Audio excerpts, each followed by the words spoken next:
And we have our rookie of the day, Stone Cold Stevie Austin. Man, you rolled the car. I could be the oldest rookie of the day you've ever had on your show. Actually, I don't think that's true. Well, anyway, but I did roll that car bigger than Dallas by my mark of 16. I was like, God dang, are you kidding me? Yeah. We're just sitting there around the car. Shane Kisman has been wonderful to me. GFI, Nevada Racing, and they put the car together for me. So just being cattywampus out there at the 16-mile mark really was a bummer. But God, you know, when we recouped, had a flat tire as well. Shane changed the tire. I had the time of my life. So everybody's got their first roll, right? How did you feel after that? Well, let's settle just for a second. Yeah. And then, you know, try to regain my composure, get a little bit of confidence in my turning skills.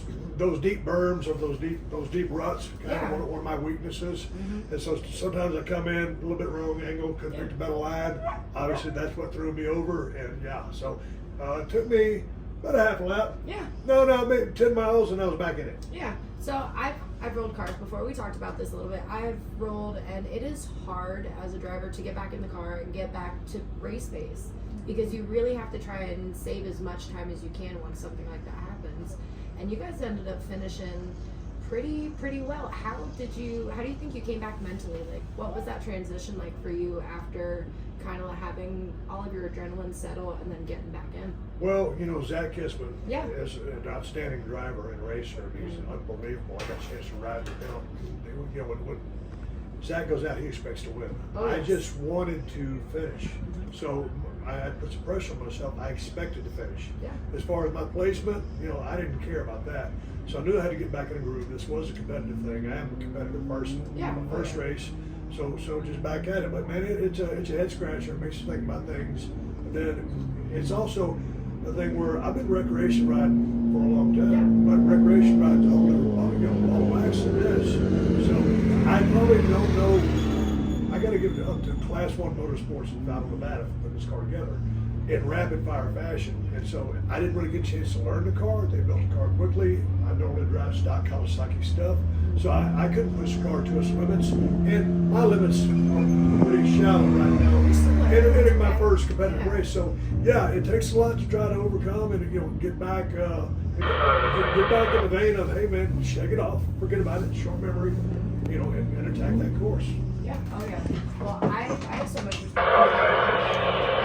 I know a lot of people think racers are just kind of like driving around, daily driving, scooting around. Like, what do you think it was like for you transitioning from that recreation or highway driving to racing? Oh man, whole different level. I've been pleasure riding, and you know, sometimes I'll go out by myself because I don't have a normal job. Yeah. A lot of my guys that I'm friends with over in the valley, you know, we can't get together and race, so a lot of times I go out by myself, and you know, I want to push the edge a little bit, but you know, when you're out there, you know, 50 miles from base, yeah, if you break, you get screwed. Oh, yeah. So, you know, try to get spun up and get to a race mode. It's a whole different ball game. And you know, the fact that there's stakes, you know, these guys have worked their tails off in that car, and I appreciate it so much. I just want to get that thing across the finish line, not just for myself, but you know, for them for doing all the work. Heck yeah. Man, I tell you what, VORRA Racing, I got to give a big shout out because you're talking about class act, it wasn't an organization. BJ and Laura worked their tails off, and everybody behind the scenes that I don't know all the names, but just the effort when you come out here to see an event like this and experience it, and just the camaraderie, the competitive nature as well. It's in the air, everybody's trying to go for it, and GFI. Everybody's trying to go for it, everybody's trying to win. Not everybody does, but it was like a big family. I had the time of my life. Yeah, that's one of my favorite parts about off-road racing is the fact that people get into it as fast as they do. They're competitive, but at the same time, if they see you on the sideline, they will stop and they will help you. We actually have some footage that we showed earlier today of two trucks, one being towed in by the other one, both still racing, just trying to get into the pits so that they could get going again. It's the camaraderie between competitors is unmatched by anyone else. Speaking of competitors, I got to say this because, you know, as an Let me athlete, hear it. going back to my days, you know, high school football, eons ago, playing football, baseball, throwing the discus, and getting to pro wrestling, a very athletic endeavor. And I always wondered, you know, because I've always been a race fan and followed, you know, NASCAR through the days, NHRA, and I followed all of this stuff. Oh yeah. And so you wonder, it was like, there was always this question, are these guys really athletes? I'm here to tell you, yes, they are. Thank you. 110% these guys and gals are athletes of the highest calling. Just the timing, the precision, the physical drain that this course takes on you, the elements, the mental part of it. There's a couple times I lapsed out there, and man, I got out of shape quick because I was already thinking about the finish, and so dude, you can't do that. You got to think about the here, the now, and it was refreshing because out of all this, a lot of weird things going on right now. I was so focused on that racetrack, other than a little daydream here and there about drinking a beer with a fish. I was in my zone, and I was really enjoying being in I love being in the desert. But being out here with a bunch of real cool people was a blast. Oh, dude. Well, we loved having you. It's been a lot of fun, and it's been super cool getting to know you out here. I do have one question that's kind of like burning inside, though. Go ahead. Racing or wrestling? Well, here's the thing. In wrestling, I'm post-prime. I don't know. I know. Come in on, wrestling, no. we gotta talk about the hard truths here. Oh, okay. In wrestling, I'm post-prime. Okay. Let's face it, that's the way it is. I had a great time. Yeah. I ascended to a hell of a level and had a great time doing it. Thank you for everybody that supported me. But here in this endeavor, I'm a rookie, so I haven't peaked yet. Does that mean we get to haze you a little bit? Do what? I said, does that mean we get to haze you a little bit for being Oh a rookie? yeah, you can haze me all you want to because hey, when you come out here and you learn, and Shane and the guys at GFI Racing have kind of taken me under their wing to school me up and to ride with Zach. That's a whole different level. So yeah, hazing comes with it. Also paying dues, but also when you get some people that are friendly enough to give you advice and help you improve. Because I've never had any kind of technical instruction. Nobody to tell me how to pick lines, this, that, or whatever. I just always rednecked everything through life, right? That's how I do it. That's how I roll. Don't we all? But when you put pro, right? Because Zach is a pro, and when you get in the car with him, it's a whole different ballgame. Oh yeah, the level of experience when you get in the car with somebody who at least knows kind of what line to pick, you can feel the difference just in the chassis alone. It's so smooth. But see, when I get in the car with Zach, I feel like he's just commanding that car, and I'm kind of meandering. There's that difference. Oh yeah. And so I'll try to recoup that as but he's still a young guy, so I don't think I'm ever going to catch him. But you know what? I'm going to have a lot of fun trying to improve myself. And you know what I did out there? Kara was just like, hey man, towards the end, after I got rolled back over, after Shane fixed that flat for me, I was like, dude, I see, and they told me people are going to drop out. People are going to crash, people are going to break parts. And then it just came to me, I was like, Steve, don't beat yourself.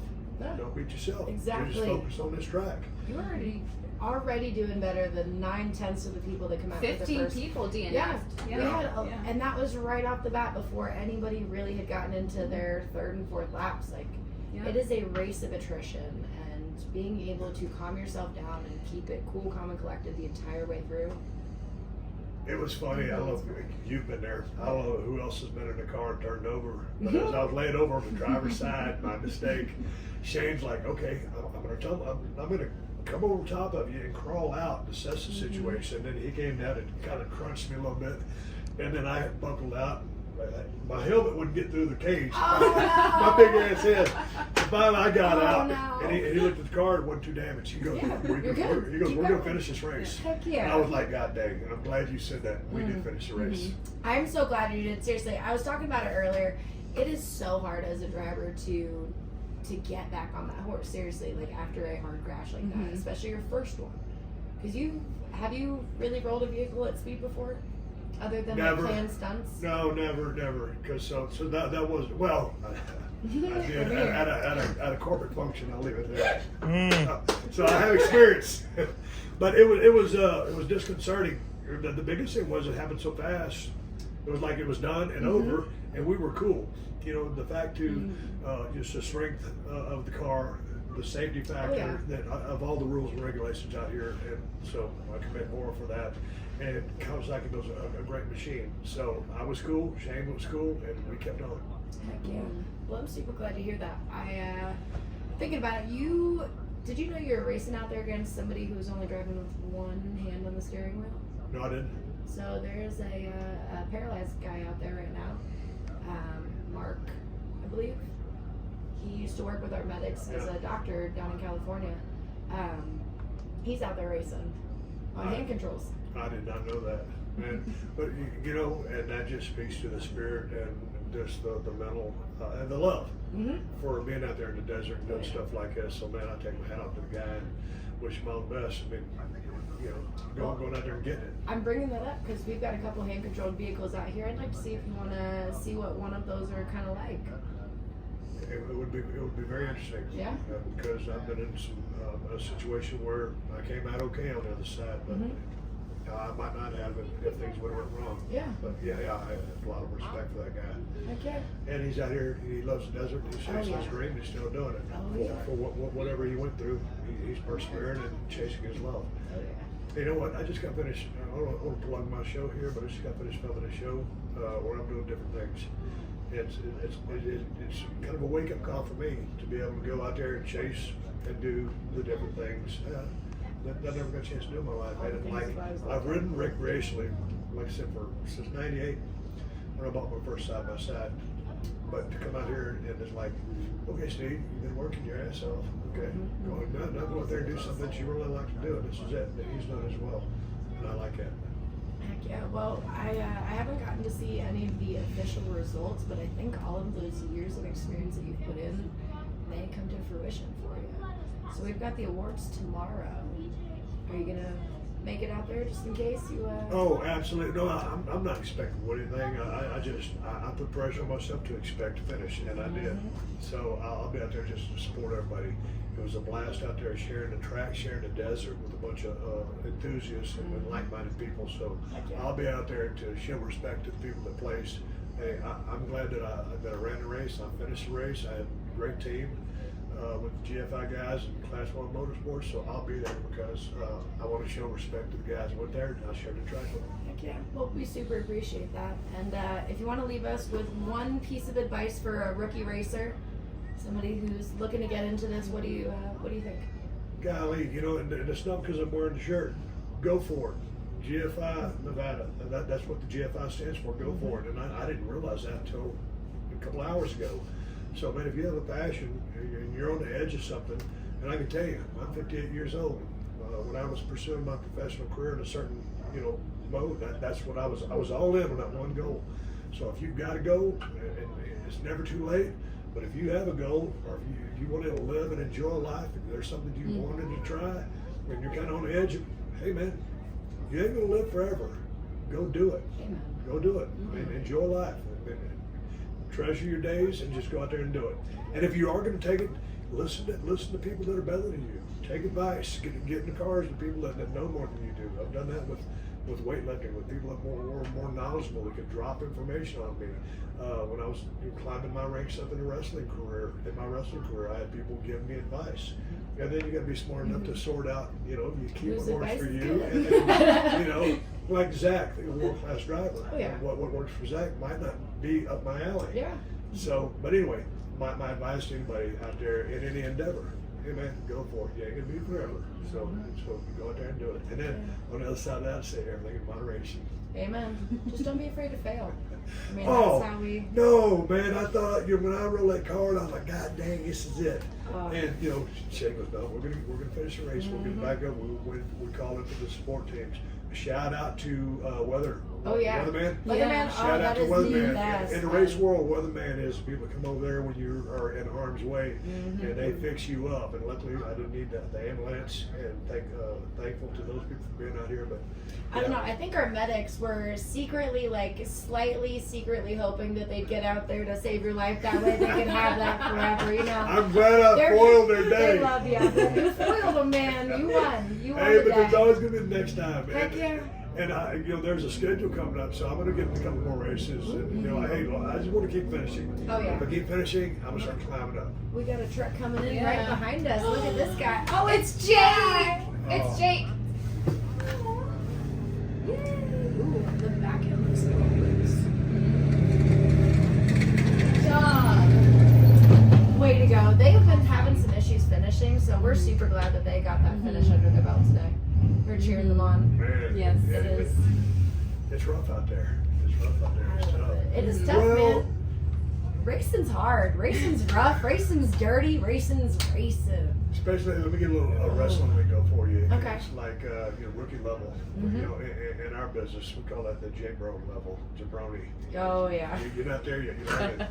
So I'm yeah, from the East Coast. I know what it's I was at the J-Bro level today, and I got schooled up and had a good time. So I'm working my way up the ranks. Did you have anybody passing you? Oh yeah, there's some So- guys. Was it scary for you? Because I know when I'm getting past, it is like sketchy. Uh-huh. I'm like, please don't hit me. Please don't hit me. And sometimes they do, sometimes they don't. I think I got bumped one time, and man, I was cool with Yep. moving over You're like, people. "Stop." As you know, they were talking about co-pilots watching mirrors, Mhm. Shane Yeah. watching that mirror, and Oh, let yeah. a guy by, let a guy by. And hey, by the same token, I bumped a couple cats. Did you? No Yeah. High way. five! Yes. All right. That's what I like to hear. I bumped a couple cats, and I made no Nerfing passes. is legal Yeah. as long as you're not in like a 9 car or Yeah. a 10 Mhm. car. And, or an 11. yeah, It's a little sketchy. And I ain't sitting there blowing smoke.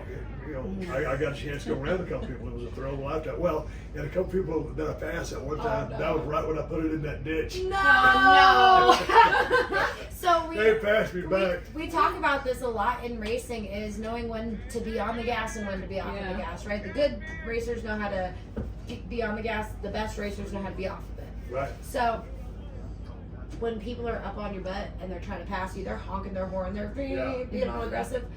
The second they pass you, just let them pass. Yeah. 10 minutes later, they will be on their side. They'll have a flat. They'll have an axle broken. They'll have something. It's the desert.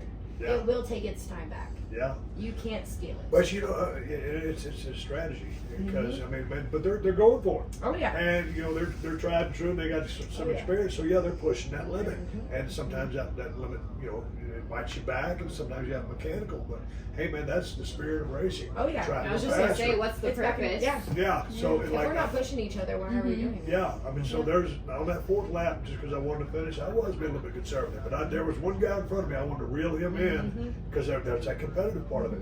But yeah, so things happen, and when you make them passes on people that you really earned, and they get taken back There's from nothing you. better, Yeah. man. You get served up a big old piece of humble pie. Oh, yes, you do. Yes, you do. Well, I really appreciate you coming out. It's getting hot in this trailer because you Yeah. have the door up. Yeah. I'm gonna let you go rest, get that adrenaline out of your body. Do you have anybody you want to thank? Hey anybody you man, want to talk to? I want to thank VORRA Racing, coming out here, having the time of my life, and all the people behind the scenes. I don't know the names. What an extravaganza! What a family event! So friendly, so competitive, and just a blast. I want to thank GFI Nevada Racing Team, Shane, Zach Kissman, for kind of bringing me into the family. They didn't have to. And the guys at Class 1 Motorsports. I think here's a shout out, Rugged Radio guys. Thank you. I forgot their names, but the 2 Rugged Radio guys came down here and really helped me because on that learning lap, we were driving a 4-seater and I couldn't hear anything. So I wasn't able to take in a lot of the information. They came, got my headsets all straightened out. They were staying a long ways from me. So thanks to Rugged Radios. I don't want to forget a lot of people, but there's a lot of people helped me get here. But the biggest one I want to thank is my wife for giving me a couple days to come out here and ride in the desert. And believe it or not, she picked up y'all's live stream. She picked up the live stream. She watched the whole thing. Oh, She heard that the 316 car rolled over I'm and this, that, and all of those stuff. I think she heard I bumped somebody or somebody bumped me. But anyway, it was a bunch of headaches, hassles, and horse. Oh no! Yeah. Well, that's why we all turn our phones off when we're racing, so we don't have to hear from our husbands and wives. Well, the reception's been bad out here, so yeah. I want to thank everybody for having me out here Heck yeah. and sharing the track with me. I had a blast, and thank you to my lovely, beautiful wife. I love you. Cheers! Thank you so much for coming out. We appreciate you.